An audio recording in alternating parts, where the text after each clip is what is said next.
যা শুনলে আসলে আপনার চোখ থেকে পানি বের হবে।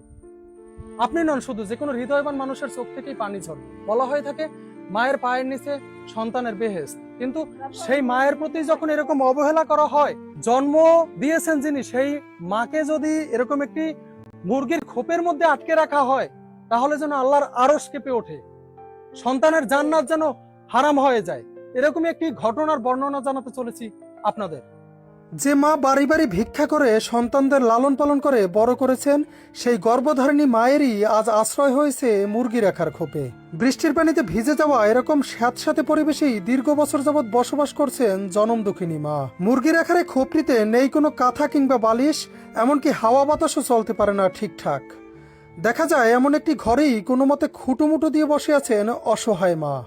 একটু পরপর খাবারের জন্য করছেন ডাক চিৎকার, কিন্তু কে শোনে তার চিৎকার? জানা যায় ঝড় বাদল যাই হোক না কেন, সকাল হলেই বৃদ্ধা মাকে মুরগির খোপে রেখে কাজে চলে যান সন্তান ও পুত্রবধূরা। এ সময় তাদের থাকার ঘরটিও রেখে যান তালাবদ্ধ। নিরুপায় হয়ে খাবারের আশায় নরবরে শরীরখানা নিয়েই এবারে ওবারে ছুটে বেড়ান জনম দুঃখিনী মা। সম্প্রতি পা পিছলে আছাড় খেয়ে মাথা ফেটে যাওয়া সহ হাত ভেঙে গেছে বৃদ্ধা মা নূরজাহান বেগমের। সারাদিনের যন্ত্রণায়ও ছটফট করছেন তিনি। এছাড়াও একটু পানি খাওয়ার জন্য করছেন তীব্র আহাজারি, কিন্তু একাকী বাড়িতে তার এই করুণ আহাজারি শোনার জন্য কেউ নেই। কারণ আদরের ছেলেরা যে ঘর তালাবদ্ধ রেখে সকালবেলায় চলে যান এদিক সেদিক, ফেরেন আবার সন্ধ্যায়। সম্প্রতি বন্যা হওয়ার কারণে জোয়ারের পানিতে থই থই করছে নূরজাহান বেগমের খোপটির চারপাশ।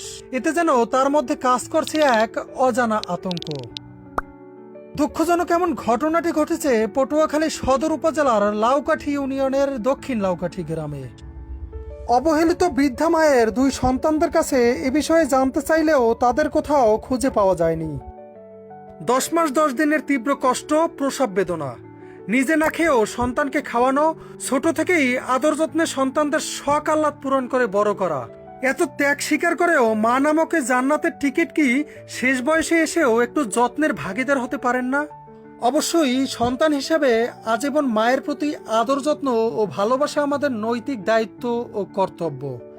এজন্য প্রয়োজন আমাদের মানবিকতা বোধের। শিক্ষিত হওয়ার আগে